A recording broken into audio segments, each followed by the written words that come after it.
morning, guys. Welcome to a fresh new edition of Chain Reactor. Dude, with a special guest today, totally unplanned, unscripted, but something that just made a lot of sense. Today I'm joined by Mike from Mutable Trees, a collection that, honestly, it's been on my radar for months. It comes from a group that I've liked for a long while. It's an incredible art project. I saw a great opportunity here to dive into art, to dive into tech, to explore and learn, and it just made sense to do this today. So again, unscripted, unplanned, we're just going to casually talk through this collection. But Mike, dude, thanks for joining. Thanks for hanging with me this morning. Yeah, absolutely. Thanks for having me on. Love what you do here, and glad I could be a part for today. Hell yeah. And by the way, good morning, guys. Appreciate you showing up, turning out. I'm going to start with this. I'm going to show, in a roundabout way, what we're doing today. I love this, by the way. I was chatting with Mike beforehand. We're going to show you here, with Mike's help, of course, how Mutable Trees, through the blockchain, through a pretty intricate but pretty awesome process, go from this to this, which is pretty freaking incredible. First and foremost, dude, the art's incredible. It's a gorgeous collection. I got a thing for trees. I do. I got a thing for trees. Guys who know me here know that I've collected, I collect tree art. That might sound silly to say, but my favorite artist is, it's Trees. Trees is his thing. His name's Zancan. He mints over on Tezos, on ETH too, but I've always had this thing for trees, so this spoke to me immediately, like right away. I'm like, oh, dude, I'm in. But yeah, I know at the moment, this is literally where people's heads are at with Mutable Trees. Like, dude, it's so techie. It's such a techie, in a good way, but it's such a techie collection, like the behind the scenes of it. So by the end, hopefully we're not feeling this way. And truthfully, guys, it might not take just an episode for this. It is complicated. So we'll take it as slow as we need to. We'll do this as often as we need to. But you guys know I like to learn, and this is a great learning opportunity. So we'll do that. What's a good starting point? Do you want to introduce the Mutable Trees collection? Maybe how it came to fruition. How you even got the idea for it. Sure. So I got into ordinals right at the very beginning in February of 23. There's a Telegram group of some Bitcoin miners. I'm a full-time Bitcoin miner. And some of those guys had been involved early on in some of the, with Casey and sort of knew what was coming. And so, I came to Bitcoin from the mining side, and I came into mining from more of the technical side. I used to be a chip designer. I used to design ASIC chips in my younger years. And so I found Bitcoin interesting from, proof of work and the mining process, and came much later to sort of the bigger full Bitcoin ecosystem, and hard cap currency. All the economic stuff came much later for me. So got into ordinals, just thought it was interesting. I honestly, I never came. I wasn't into NFTs before ordinals. I did mine some Ethereum in the early days, but wasn't really involved on that side. Frankly, I'm a terrible artist. I can't draw. My mom actually is a painter. She used to say when I was a kid that I couldn't draw a straight line with a ruler.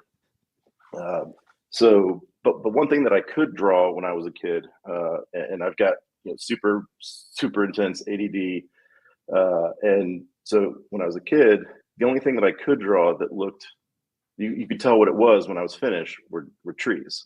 And so, like in class, I would actually doodle trees. I've got notebooks from high school that my parents still have. And you can flip back through and see all of these trees that I was doodling that you can tell that they're trees. And that's about the only thing I'm capable of drawing. I couldn't draw a person or a dog or a horse or a car. But something that looks like a tree is sort of like, entry level, art. So I've been drawing trees for as long as I can remember.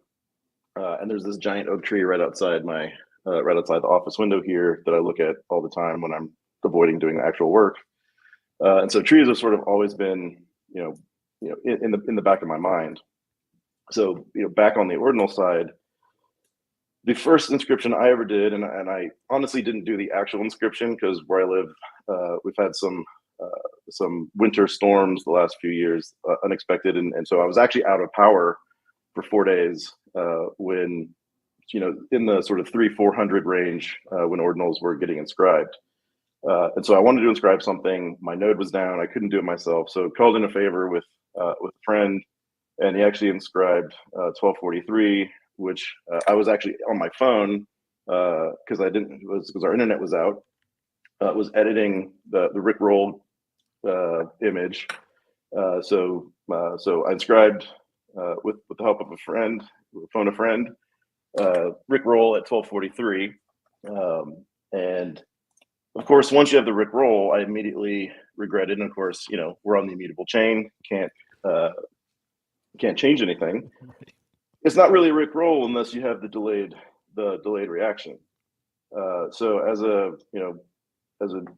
engineering nerd, I started poking around with some HTML, and effectively was doing some testing on what is now what ultimately became recursion, and then ultimately I did a few tests, and back in my tweet thread, I posted a few things about some of the other people that were experimenting with recursion about the same time. Is this thread on the Mutable Trees account? Yeah, it should be on the Mutable Trees account, and it'd be pretty old. It'd be sometime, maybe about this time last year. Okay, I'll see if I can find it. When I went back and looked at these experiments that I was doing that didn't work at the time, which I think, so 12443 is the actual Rickroll, the delayed, which is the first recursive inscription. Let's see, it was 12992, I think, is the number, which I think was sometime in February of 23. And so ultimately, once recursion was merged into ord in, I think, June of that year, that started to work. And so you get the number right, by the way, 12992? Yeah, 12992. Nice. It'll take a second. So recursion, I sort of stumbled into it early. That's the first. I know On-Chain Monkeys was doing a bunch of experimentation around the same time. So there's some of us that were messing around with it. Oh, February 7th. So yeah, early February. And so while I would argue that recursion in ordinals is actually more reusing, I think I said this on Twitter the other day, than a true recursion from a programmatic sense. That word sort of had been, not sort of, is prevalent in the space. Lots of really cool projects using recursion, and so you sort of combine trees, and trees can be, there are some very cool math algorithms for generating trees, and so recursive trees is a thing, and so like all these things sort of came together in my mind to be this tree project. So I want to do something with trees, and then sort of over time it evolved. In particular, about the time, I guess this must have been December of 23, when there was the discussion and ultimately the merging in of uncursing, or I guess blessing, parent-child. There just became so many of these cool milestones in the ordinals development process that I wanted to bring together sort of in one project to highlight. And so, really December of last year is when, the whole concept came about. And of course, mutable being, sort of a play on the, mutable ledger, that these are actually growing and changing. Of course, this is the, we're minting on Gamma right now, which is the pass. And really why the project ultimately turned into an education focus was, as a Bitcoin miner, I've been doing this full time for a long time. As you start to learn more about ordinals and TapScript and all the things that go behind it, and especially as that bled over into the runes saga and the runes craze, I just realized how little I knew as a Bitcoin miner about how Bitcoin works, how UTXOs work, how I don't know if this ever happened to you, but I gotta ask. I have to ask there. That like literally shocks me, hearing guys who are so deep into Bitcoin, who are so deep, who work in it. Again, you as a miner, I've been hearing this more and more recently. People who work in the industry on the tech side consider working in the mining sector in the industry, and again, very techy, don't know the tech as deeply as some people might think. Is that more prevalent than people might realize? The fact that then you see an opportunity to teach people through this? Yeah, I think absolutely. I mean, if you look at what Bitcoin mining is, it's as much a sort of traditional data center power distribution business than it is sort of a Bitcoin business. Yes, it's of course built on Bitcoin, and that's a necessary or it's the thing, but you're really building electrical infrastructure, cooling infrastructure, network infrastructure, and so it's easy to just plug in your miner and let the firmware and the pools handle all the all the sort of the Bitcoin specific technology. So yeah, I think, and I've talked about this lots. I talked about it in Nashville. I've talked about it, with Charlie Spears and Will Foxley on their podcast. And I consider myself fairly smart guy, and that sort of realization was really humbling, and wanted to sort of merge all these things that I've been thinking about and working on into this project. And that's sort of the genesis of how this project came about. And if you go back through my timeline, it's been quiet for the last few months, the summer, and I got lots of kids. It was a little crazy, but lots of tweets about mining. There was lots of stuff we did with runes. I did actually etch decentralize the number 2 rune with the CyberKongz team. That's cool. That was its own crazy experience. Yeah, I don't know if you. I don't know. You might not know this, but Henry the Great from the CyberKongz, who I'm sure you work with, absolutely, is my younger brother. Oh, he's your younger brother. Yeah. And then so then you've got brother number 3 out there running around as well. Exactly, right here. So it's very much a family affair here. I did not know that. Cool, right? Yeah, we have a blast. The fact that we're all here. We spend our whole day here, so it is cool when I get to meet people who know my family and have worked with them. Just cool connections. Really, really cool. Yeah. So that's sort of how this project came about, really. Okay, so then you're like organically playing in the space. Okay, so you work in the space, with the mining stuff. You're then playing around with inscriptions. You inscribed, what was it again? 1,243 inscription. 1243 and 1243. We were 11, or I guess 11 earlier. We could have been 1, 2, 3, 4. Right, dude. Yeah, a small miss, but or 9 earlier. Dude, I just like the timestamps. I always will I'll either mint something on significant dates. On Ethereum, I've done that. I think the last fork, I minted something just to say I was here and I did it. And it's just something when I scroll my wallet, I get to just look back and remember that time. And yeah, to a degree, it feels like you do that too.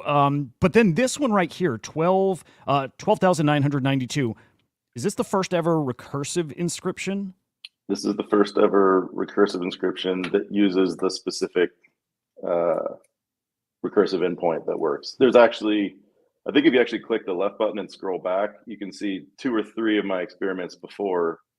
Oh no, sorry, I guess that's just the straight back button. Okay. But in terms of in the sequence, I think 12,990, and there's a 12,980 something that were a few other versions that I was trying.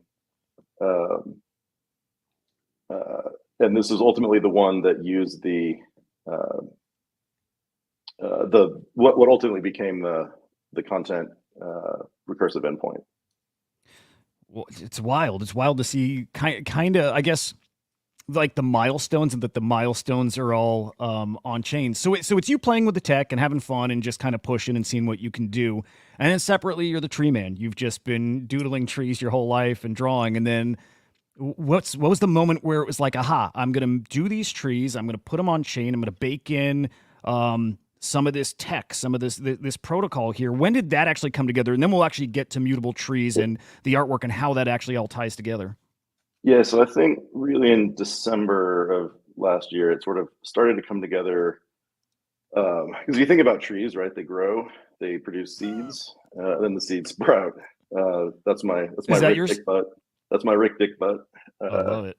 It's cursed. Yeah, because I was trying to do that's when I started playing around with the parent-child stuff. But really, with trees, they grow seeds, they fall off, and they sprout new trees. And so I really wanted this to be a sort of a hierarchical parent-child relationship. And so really, when I guess it was January of this year, I think when, or maybe it was late December, when the cursed inscriptions became blessed, and that the parent-child aspect, you know, didn't make them cursed. And ironically, you know, large cursed collections now are, you know, have extra value than the uncursed ones. But that was really the that sort of technical advance in ordinals was sort of what triggered the, okay, let's go ahead and do this. And so, you know, we have multi-parent or multi we have multiple trees, and then they have two children, and then the children have children, all the way through the collection. This is where it gets wild. It's the and it honestly, aside from the art, it's my favorite part. It's like I don't want to call it breeding. It's not that, but it's definitely part of that recursive process. And even me saying it that way might be the wrong way to say it. This is me actually kind of learning on the fly too. So guys, like I am literally going to be learning right along with you. Like these terms, I hear them, I sort of understand them, but in practice, no.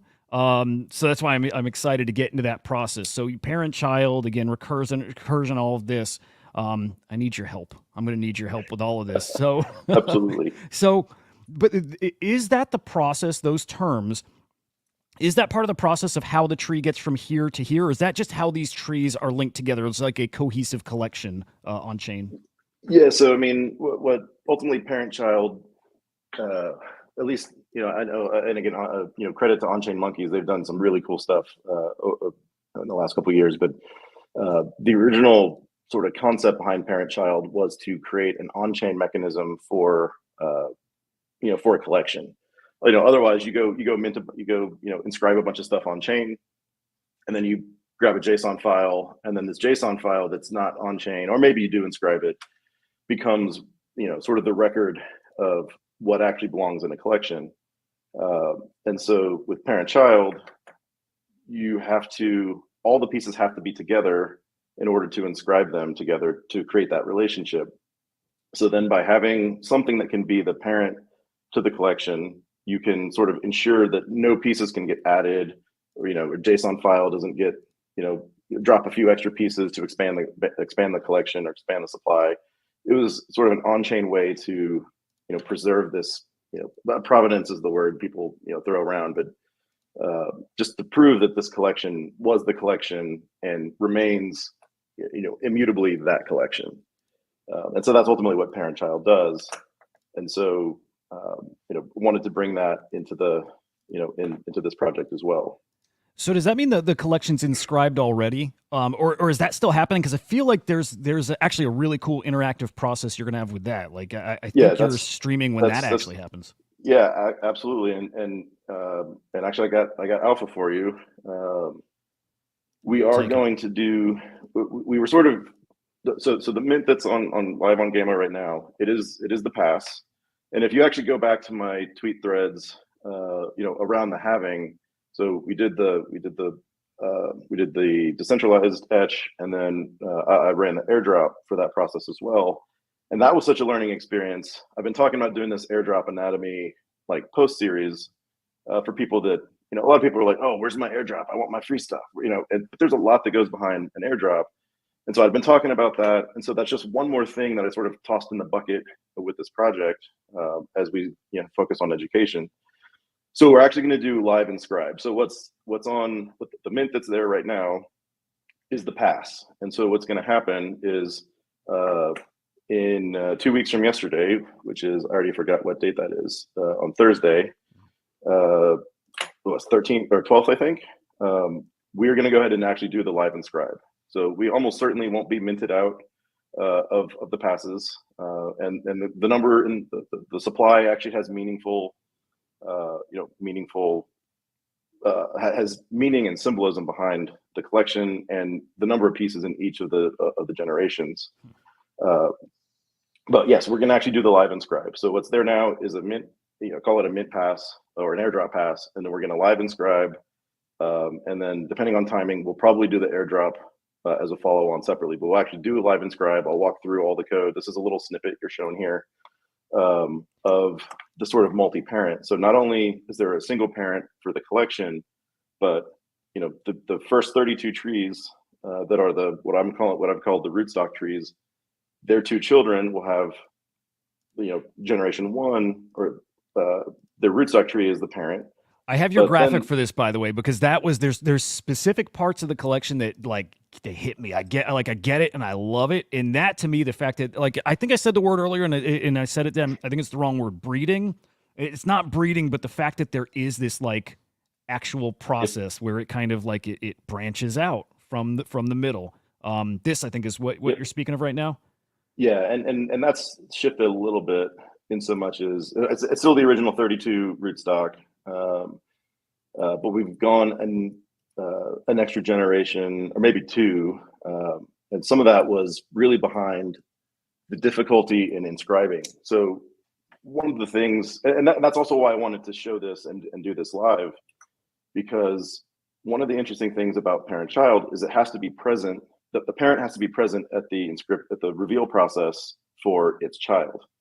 So if I were to, there's lots of tools out there for inscribing, and there's a handful of tools that can even do multiple parents, and multi-parents actually also a new feature, relatively new, that just got merged in maybe early April of this year. Interesting. And so what's the purpose of that? What would somebody use that for? Hypothetically.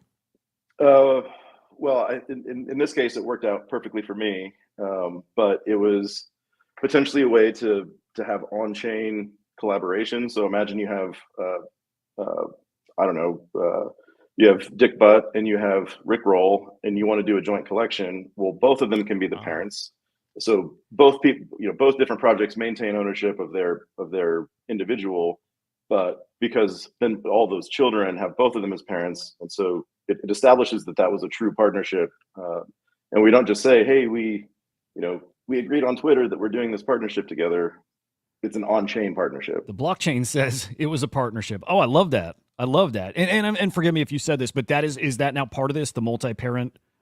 Yes. So there's probably a tweet at some point somewhere, or maybe I've just been going back and forth with Chip on. I sent him lots of random pictures, but in all my testnet stuff, you can actually see, you're on a page of, your tree, and you can see all of its parents and all of its children as well. So, the theory behind parent-child is that in order to have for some rogue actor to add a piece to the collection, they have to have the parent. Well, now if you're trying to add a piece to the 9th generation, you have to have all 9 parents in order to add to the quote-unquote collection.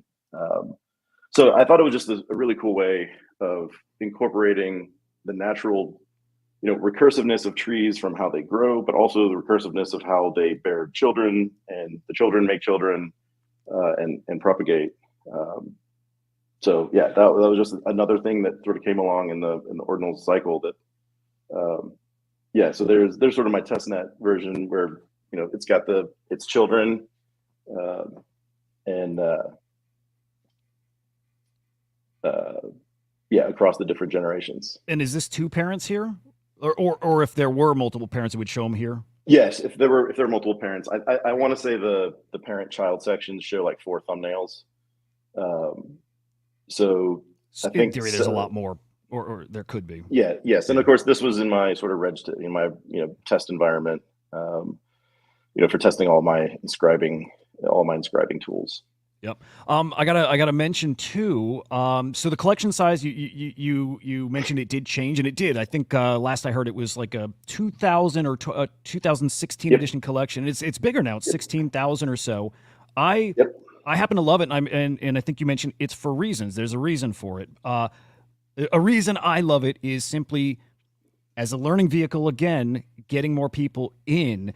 And the size might be something that's tricky for people to, it might be tricky to wrap the head around it. I'll tell you this, having talked to Jared on Thursdays here, guys, Jared comes on, we talk art. Jared J. Squiggle is the Squiggle guy. 10K Chromie Squiggles was very large. We're talking 3-4 years ago. It didn't make sense to a lot of people. And here we are years later, the final one mints out. It's an iconic, historic collection. I would not get caught up on collection size in any way right now. I would get caught up in, I think what this really puts the spotlight on the tech and on the art. And speaking of the art, we still got to get into the generative part of it too, which I just love. Generative art is one of those things that I also, I guess the beauty behind it unlocked for me because of this space. So, I've learned blockchain stuff, but generative art just gets me right in the feels, man. So, yeah, just a random comment or statement about the collection size. I'm very happy to see it bigger, to be honest. Like the more the merrier. Yeah, I actually think it's great. Anything else? I think I've been talking more about, because we're here for education, we expanded the collection because it made the parent-child, uniqueness even more powerful. And we're not here to mint out in 24 hours.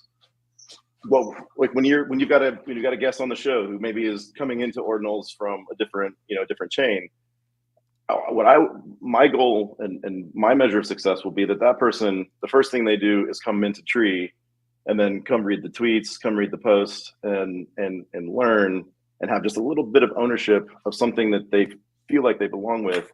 It's not necessarily for someone to go mint 10 so that they can make a 10x profit.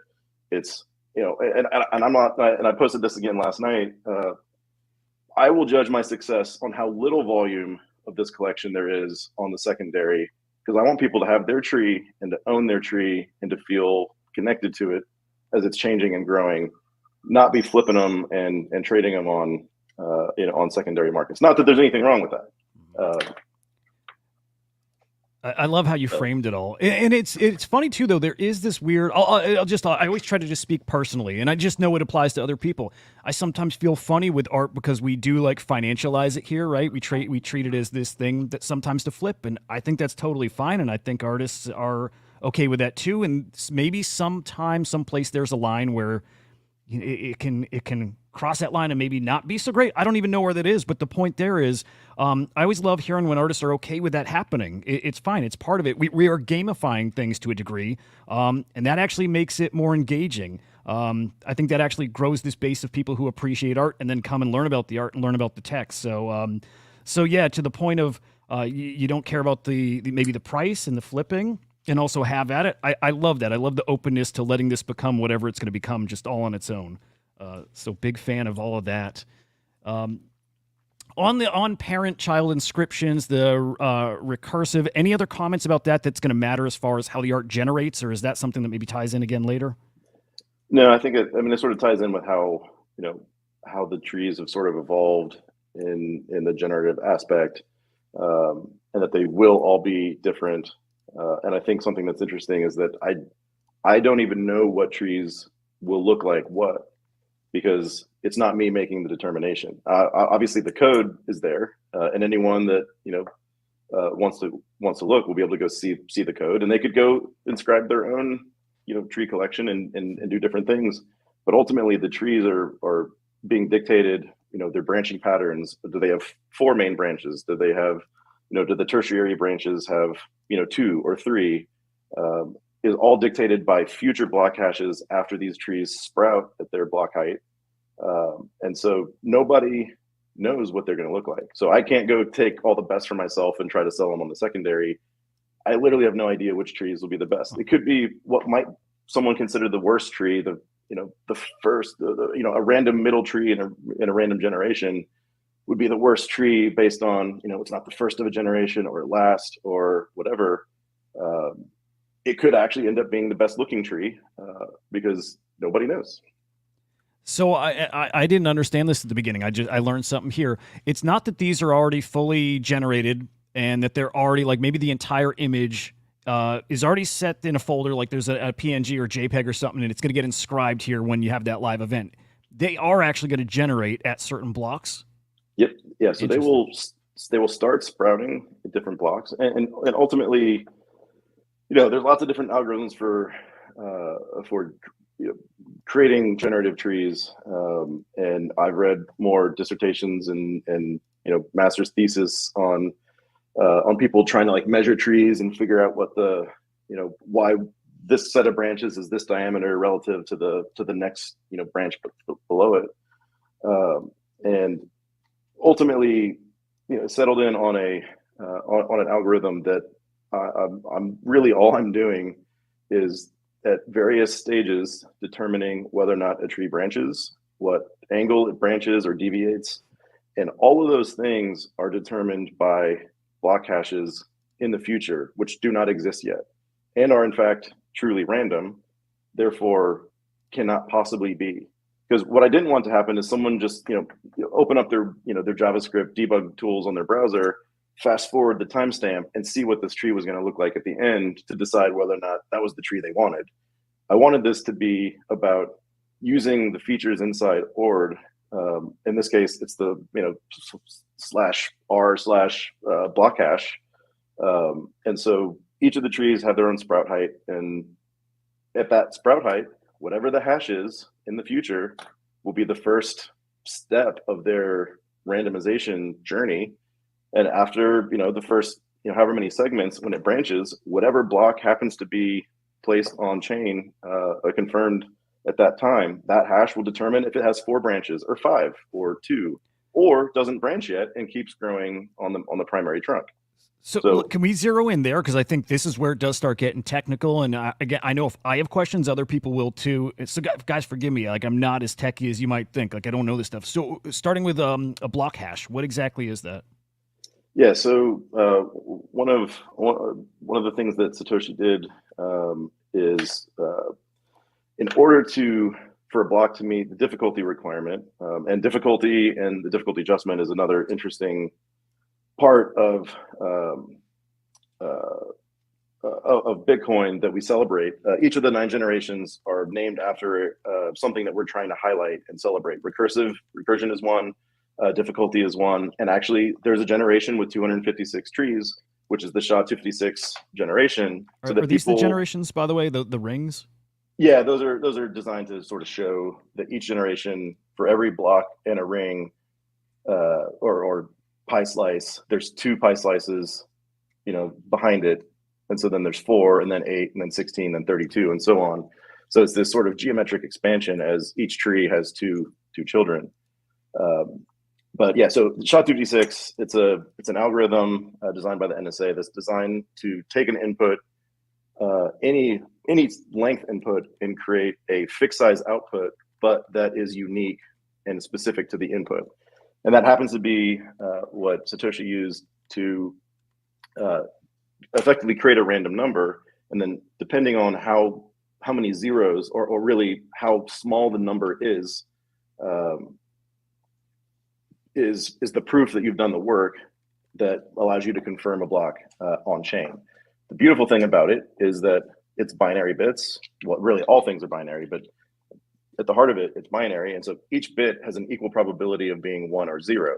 And actually, there's a cool post I'm about to post this morning on that sort of very topic. But so it's an important part of the block header that actually allows a block to be confirmed.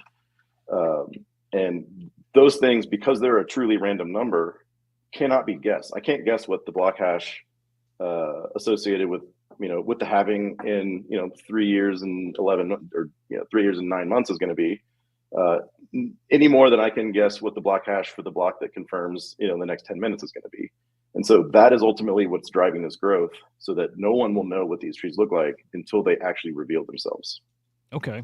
I love that, man. Again, it's technical, and I think we'll be talking about this again, block hashes and this process for how these evolve and grow. But honestly, it's great to hear people talking about that. There is an assumption out there that people have a deeper understanding of this than they really do, and that's why these kind of conversations, man, super important. Okay, what is it about the block hashes that then triggers the growth? Where does that growth come from? Is that part already in the code of each each tree? Block hash arrives, and how does it then get instructions on what to do next?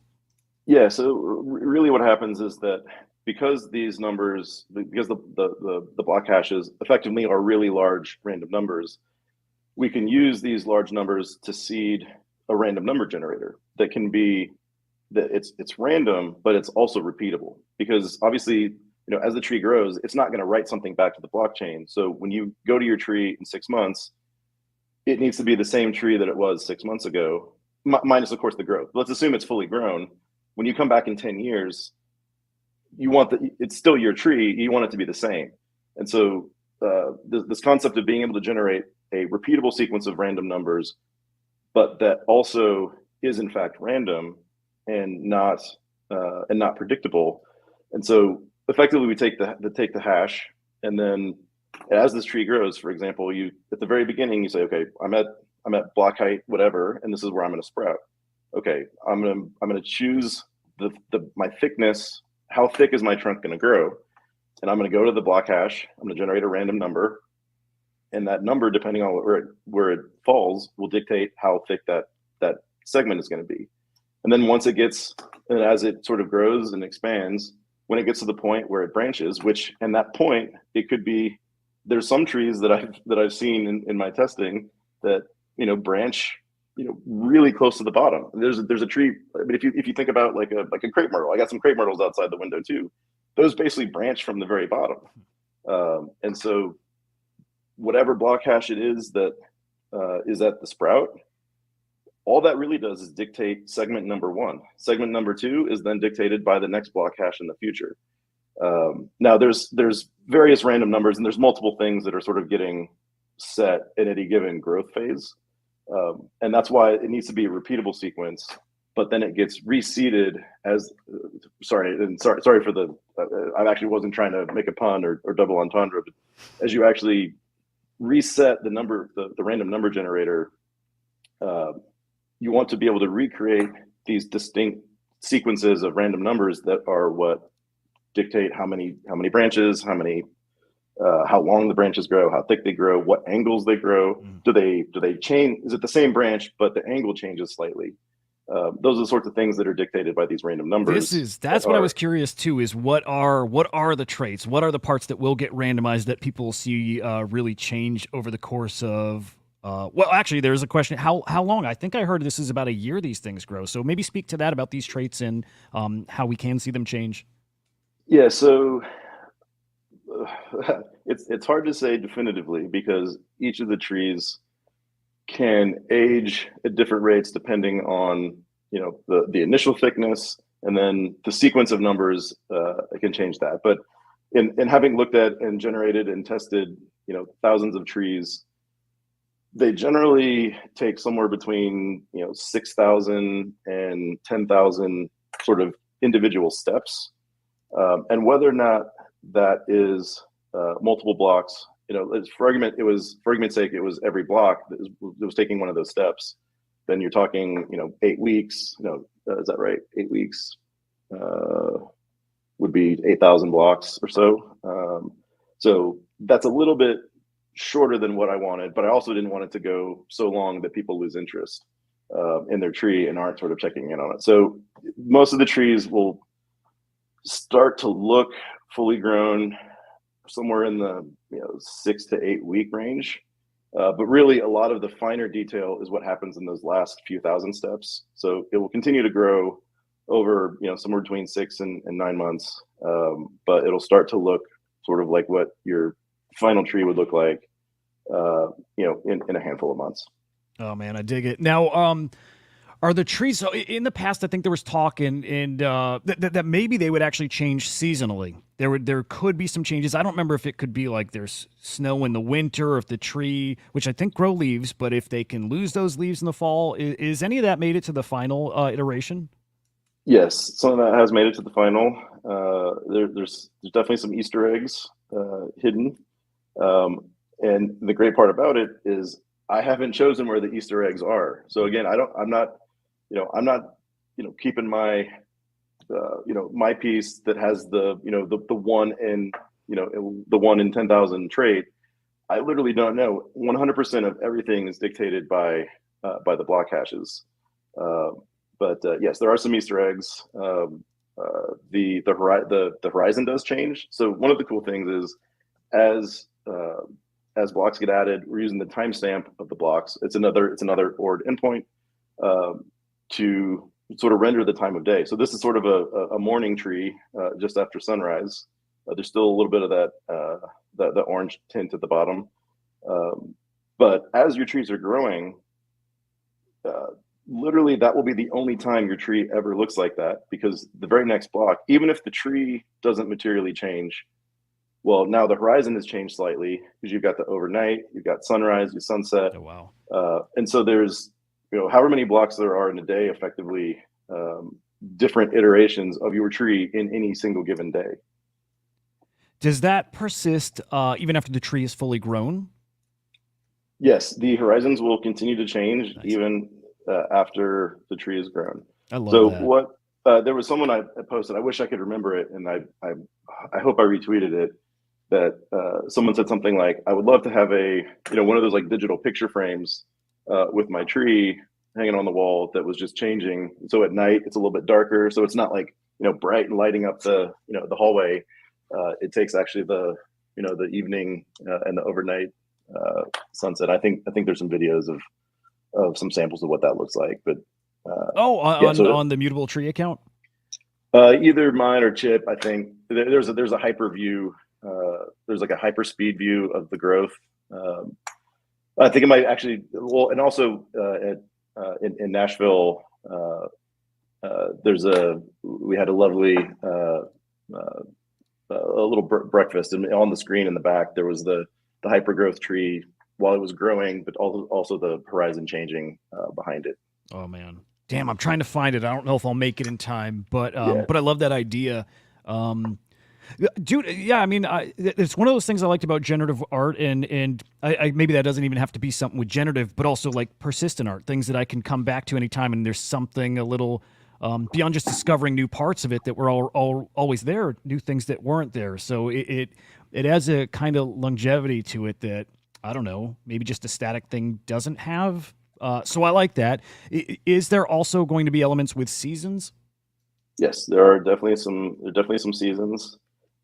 It's not quite to the forefront as what I had originally envisioned, only because there's also a component of trying to respect people's devices, and it turns out that generative trees are in fact a pretty intense algorithm, and so there's also a balance of someone that wants to look at it on their phone and doesn't necessarily need a 16 core 32 gig machine to enjoy their tree.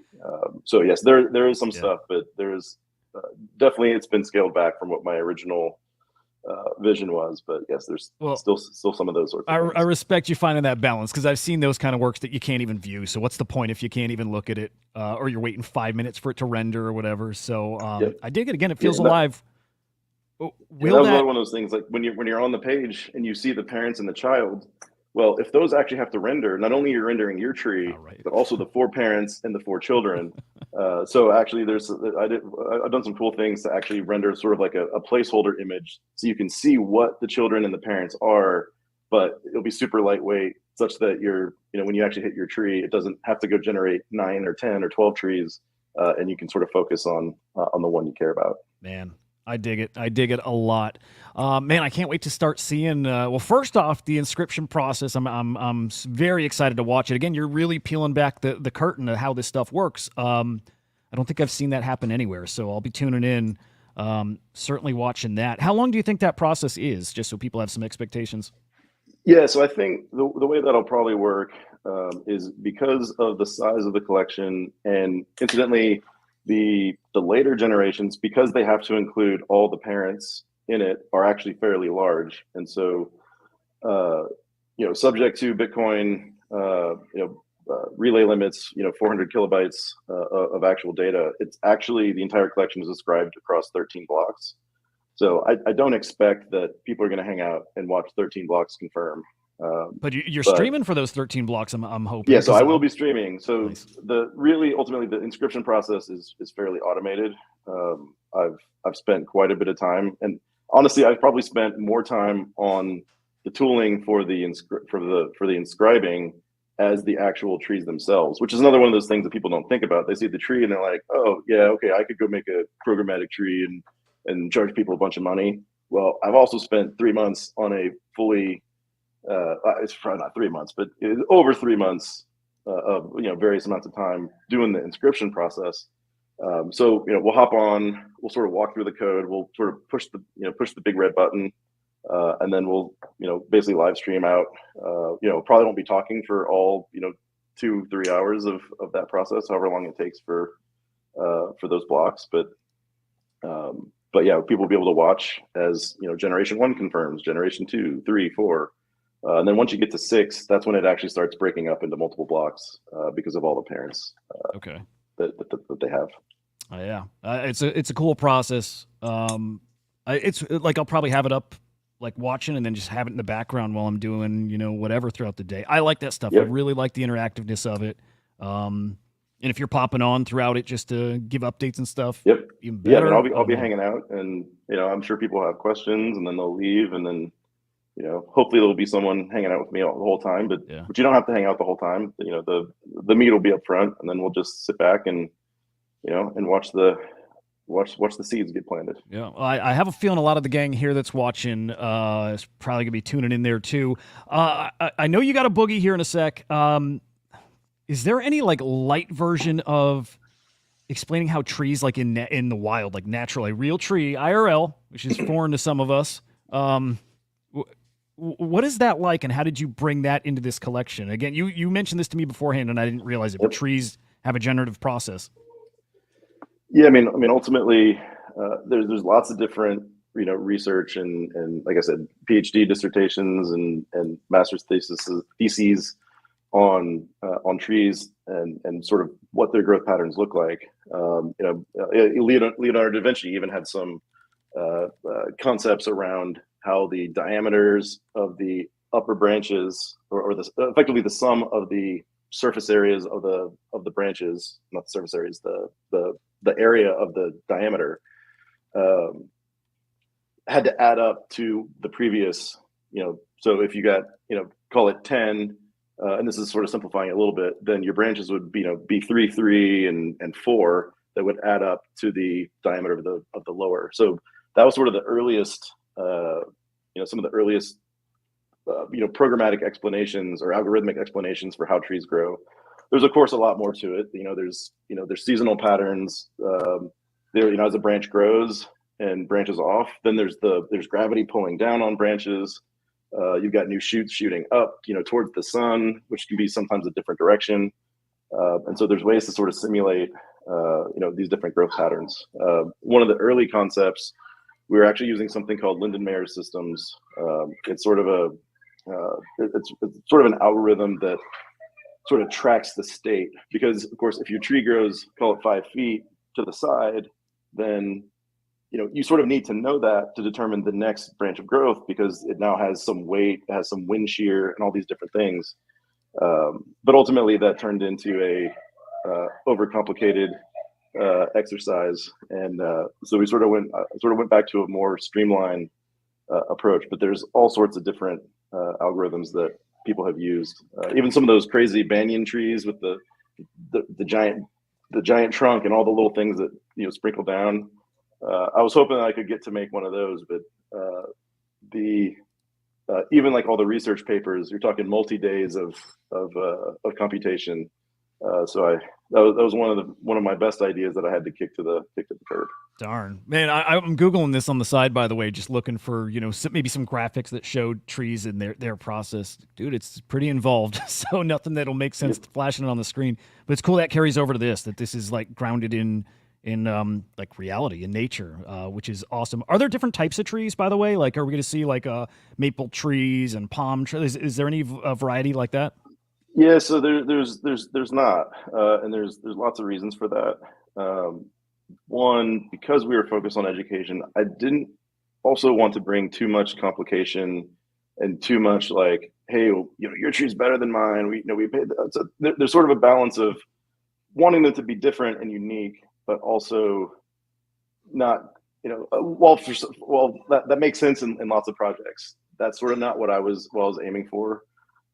And also there's, on some level, the more different types, different algorithms, then you end up with a higher risk for fucking it up, for lack of a better way to say it.